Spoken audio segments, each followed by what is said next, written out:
to produce the food that goes on our plate. The food sector uses half of all the land we use on the planet. It uses 2/3, 3/4 of all the water we use on the planet. It's incredible.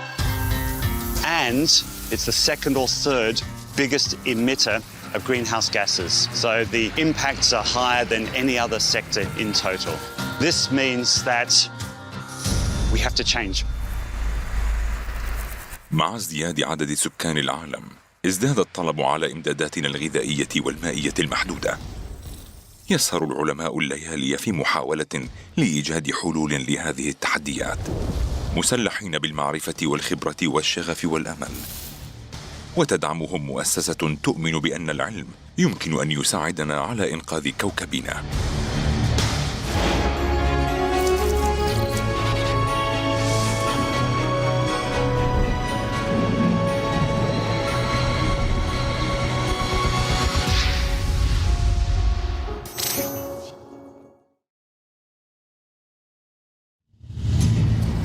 The challenges of feeding the 10 billion that we expect, to be on the planet before very long are immense.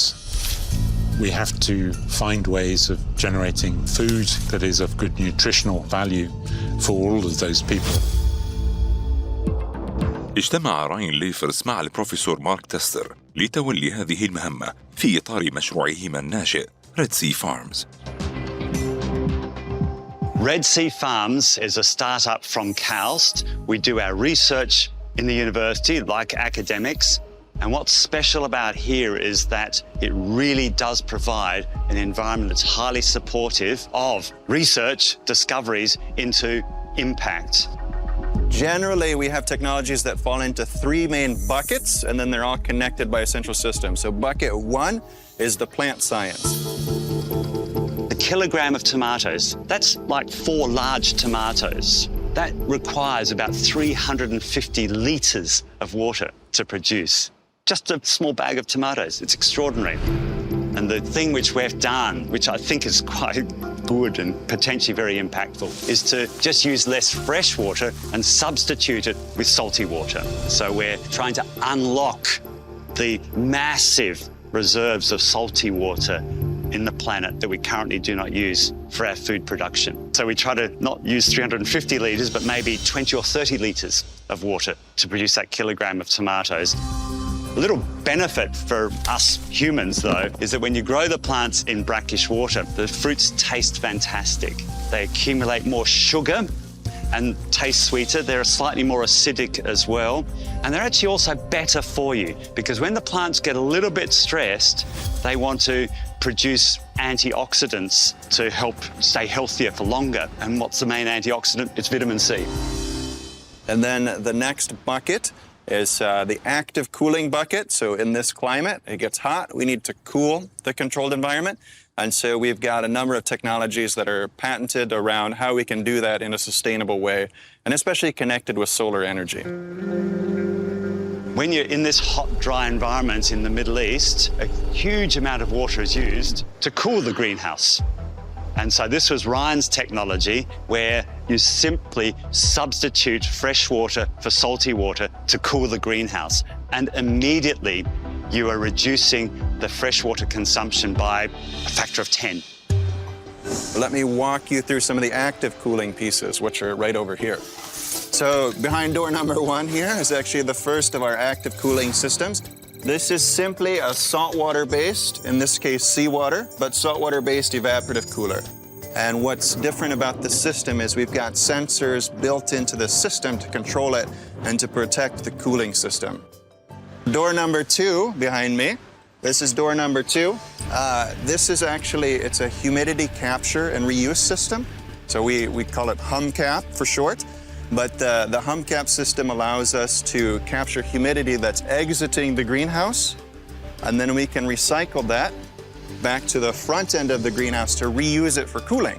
So this allows us to save a lot of the water that we would otherwise evaporate, so like 50, 60, 70% depending on the climate from the HumCap. The other thing that's interesting about this is it's a liquid desiccant-based system that allows for air purification.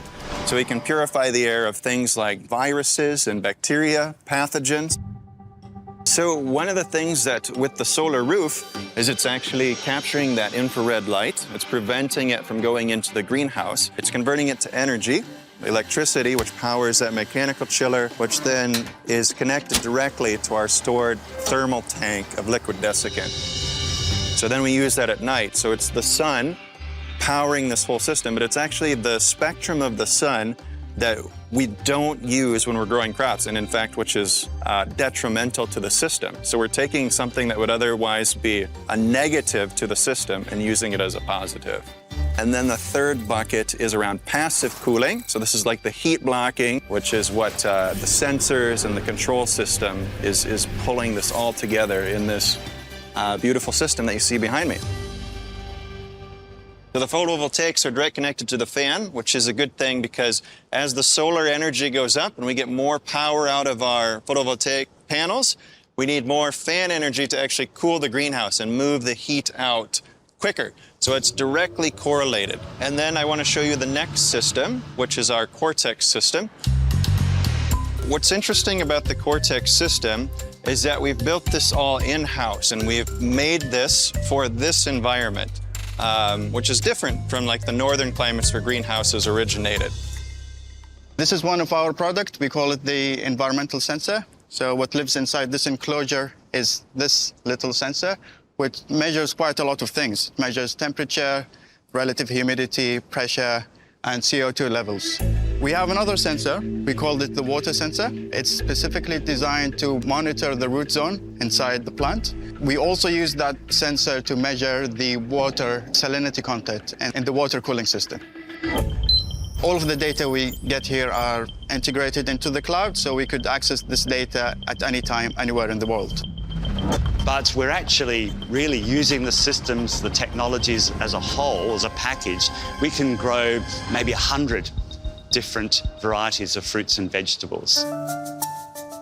These are capsicums, sweet peppers. They're only 6 weeks old, but they're already starting to produce some fruits.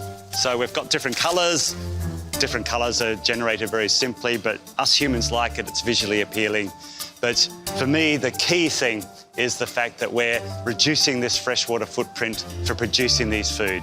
So your bag of capsicums, instead of taking 300 litres of water, will only be taking about 20 or 30 litres of water for their production. That's impact. The combination of digital technologies and biotechnologies gives us huge opportunities to really reduce that environmental impact of our food production, increase that sustainability, because we need to do it. There's a will to do it, and I think there is a way to do it as well. يجيب البروفيسور رودوينغ عن السؤال الكبير حول كيفية إطعام 10 مليارات شخص بسؤال كبير آخر. How can we sustainably feed the world without destroying our planet? I wake up every morning thinking about this, and it's a daunting task, but we do have solutions that are sustainable. إنها مهمة شاقة بالفعل، لكن لدى رود عدة حلول محتملة. Hey everybody. How you guys doing? All right, this is one of our greenhouses. This is where I do some of my experiments, primarily on the wild relatives of rice. Right here, we're looking at a plant called Rhiza cortata. This is a wild relative of rice that can grow in salt water. Rice is one of the most important food crops in the world, and it feeds half the population. And as you can see, it has a flower. This is pollen anthers coming out right now. It's pollinating, and this is its panicle. It has 20 to 30 seeds on every panicle right here, which is really not enough to be a staple crop at the moment. But what we want to do is try to domesticate this plant. And one of our targets is to make the Rhiza cortata so it doesn't shatter. So now it keeps the seed on. Then we try to improve the yield. And eventually we would be able to grow this plant along coastlines where there's brackish water. and it could produce somewhere between 3 to 5 tons per hectare, which would be a fantastic contribution to growing rice without dwindling our fresh water supply. So that's one of the big things we're working on. تقدم التقنية الحيوية وعلم الوراثة النباتية حلولا يمكنها تلبية الحاجة إلى الغذاء في بعض المناطق الأقل خصوبة على كوكب الأرض. تعتمد إحدى أساتذة جامعة الملك عبد الله للعلوم والتقنية على تجربتها الشخصية في العيش في هذه المناطق. I love dates since I was a kid. Whenever I find a date, I will eat it. One weekend I was sitting at home and I said, why don't I study them? تعرفوا على إكرام التي حولت شغفها إلى مهنة قد تساعد في التغلب على تحدي إطعام 10 مليارات. Date palm is one of the most beautiful plants in the world, in my opinion. It exists since more than 4,000 years. I think this is a plant with personality. It has a very strong personality because it's very resilient. Date palm is a good example to study plant adaptation to desert conditions because of their great root system. Their system is very complex. I call it a great hydraulic system. So they can form roots that grow laterally, so at the superficie, so that allows it to uptake water quickly when there is high moisture or when there is occasional rainfall. They also develop very deep roots, seeking the water. The shoot is very interesting because it has great ability to resist high temperature. So they start flowering around 25-30 degrees. The fruit mature at 60-55 degrees. So usually the date palm harvest is in August, July, where it's the highest temperature in the kingdom. إذا كانت أشجار النخيل مثالية جدا، فما هو مسعى إكرام إذن؟ The saying is the one who plants the seeds, it doesn't eat the fruit. That's how slow the date grows. So what we are doing now is we try to optimize the transformation protocol. So the protocol is already established, which is good. What we want now is to take advantage of this established protocol to accelerate the growth using either a foreign DNA or using a metabolite or using a microbe that can help make the plant grow faster. That will help us to create the fast palm. Then to make them fit, then we will have to wait a little bit until we can see whatever we have introduced does not perturb the structure of the plant and test that is really making the plant more resistant. على غرار ريد سي فارمز تتطلب العديد من التجارب باحثين من تخصصات مختلفة. The beauty of this place is very interdisciplinary. For instance, I have collaboration not only with people working with plant, but also working with electrical engineering. For instance, the sensor lab. The sensor lab has nothing to do with plants. They don't work with biology or root or developmental biology, but they are developing sensor to detect abiotic stress or detect hormones. أو لاستشعار الأنواع الغازية التي تهدد ملايين أشجار التمر والنخيل في العالم. There's a problem here with something called red palm weevils. It's basically like a little snout beetle that can lay between 200 to 300 eggs that develops into fairly big fat grubs that lives inside the date palms. And they basically eat the interior of those date palms, ferment the interior until those date palms or the trunks are basically all hollow. So if you get a windy day, they might completely fall over, and that's obviously affecting the yield of those date palms. So we are trying to detect which ones are infested and which ones are healthy, and we're using drones and various types of cameras to do that.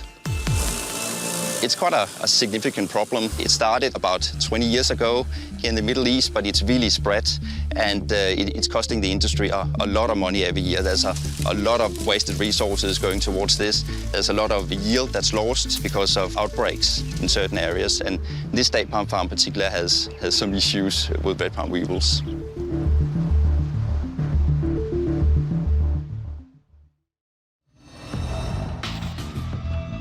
رأينا بون أوي في الحلقة السابقة يساعد فريق ريد سي بالتواصل عبر الإنترنت المغمور بالماء. لكن هذه المرة لدى بون اختراع مختلف لاكتشاف سوسة النخيل الحمراء. We solved this problem by using a single optical fiber. We are using a standard optical fiber that we're using for the detections.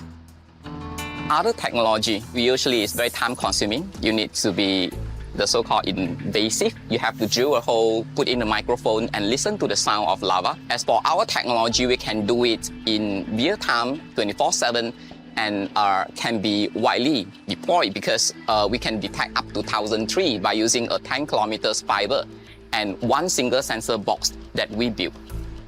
If this problem go without control, then it will lead to a disaster. A tree usually be able to survive up to about 40, 50 years, but during the peak production time, it's about 20 years or so. And being destroyed means that you have to grow the tree and wait for another 10 to 20 years before they can produce again. That's actually damaging the economy significantly. تواجه الاقتصادات النامية العديد من التحديات.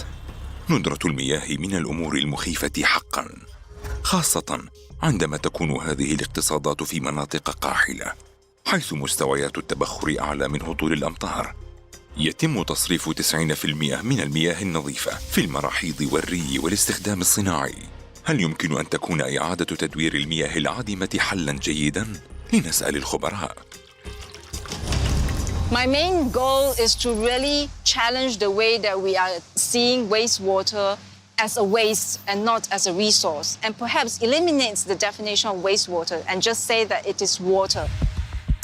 The existing problem with the conventional wastewater treatment plant, it's an energy-intensive process, and 50% of this energy goes for aerating the system. Again, you need to provide oxygen for the organisms to grow. And at the same time, we don't recover any of the valuable resources. صرح الكيميائي الفرنسي دي لافوازييه: لا شيء يفنى، كل شيء يتحول. والآن يثبت بيينغ وباسكال هذا القول. With the conventional activated sludge process, we only treat the wastewater and we dispose it. With this system, we can treat the wastewater and at the same time we can recover green energy as hydrogen. And if we capture most of this energy, we can convert the whole process to become an energy neutral process. We call it anaerobic electrochemical membrane bioreactor. The concept behind this biotechnology is that you have a certain type of microorganisms that they like to grow using electrodes as their electron acceptor. For example, we as humans, we use oxygen to respire. These organisms, they like to respire using an electrode material. So what happens here is that in wastewater, you have certain organic compounds. So these organisms, they survive on these organic compounds. So they break down these organic compounds and they capture the electrons and they transfer these electrons to the surface of an electrode. So the electrons then move to another electrode we call the cathode, where hydrogen is generated. So at the cathode side, we have a certain type of catalyst that helps the production of hydrogen. So the electrons and the protons that are generated from the oxidations of organics in wastewater, at the cathode, they are converted to hydrogen gas. So in this first unit, we have these electrodes, we call them the anodes, and this is basically what it is. So this is where the microorganisms, they grow on the surface as a biofilm. And in addition to the anode, we have another type of electrode, we call it the cathode, and this is basically, it's made of nickel. This is where the hydrogen evolution takes place. In addition to that, as I mentioned, you're producing the hydrogen, you have a gas bag at the top, this is where we capture the hydrogen. And the water from the top of the first tank goes to the second tank, where you have these membranes where you filter the water. So you have a certain pore size of these membranes where it allows only the water to pass through, but not the microorganisms. And then you can produce a type of water that is suitable for reuse. And here I'm just going to open this just to show you how we're producing clear water. From what you see over here, we are right now at the wastewater treatment plants. We are here with our anaerobic membrane bioreactor prototype to demonstrate the next generation of treating and cleaning our wastewater. What we hope to do is to have a decentralized way of treating wastewater and harvesting the energy that's present in the wastewater and converting them into methane energy, which can then be converted into electrical energy. And by doing so, we can make use of the energy that's contained within the wastewater to finance the entire operation of cleaning our wastewater with the end product of a high-quality reclaimed water that can be used for other non-portable reuse purposes, such as for food production, as well as to enhance livability by growing green landscapes in the urban environment. The wastewater from Modon is coming through the pipes that enters into the equalization tank. The equalization tank serves to equilibrate the flow rate so that it can go into our anaerobic membrane bioreactor, which is the taller structure that you see at the background. Inside the anaerobic membrane bioreactor, we have anaerobic microorganisms that are tasked to convert the organic carbon into methane. So the supernatant then goes into the membrane filtration tank, and this membrane filtration serves as an additional physical removal process to remove the particulates that may be present in the wastewater to get better effluent quality. This effluent then goes into a disinfection process, which is the UV reactor that you see at the back. So together with hydrogen peroxide as a chemical disinfectant, we have a UV hydrogen peroxide-based disinfection to serve as a final disinfecting of the clean wastewater. The clean wastewater then goes into a final polishing step, which is through the activated carbon column over here.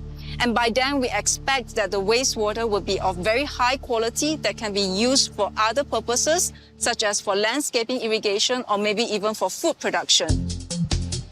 Decentralization is one of our key objectives to demonstrate for our future generation of wastewater treatment processes, because we do believe that this is the way to go as cities expand and new cities get developed. Decentralized treatment makes more sense than centralized wastewater treatment processes because it will require less energy to transport all the wastewater from multiple different households to a decentralized wastewater treatment process. قصص النجاح في جامعة الملك عبد الله وفيرة إلى جانب عشرات الشركات النائية ذات المستوى العالمي وفرص الريادة، والأهم من كل ذلك هو تركيزهم على جعل العالم مكاناً أفضل. في الحلقة التالية سنستكشف شركات أخرى ناشئة ورائدة ومنقذة للحياة تغذي عالمنا وتحافظ عليه.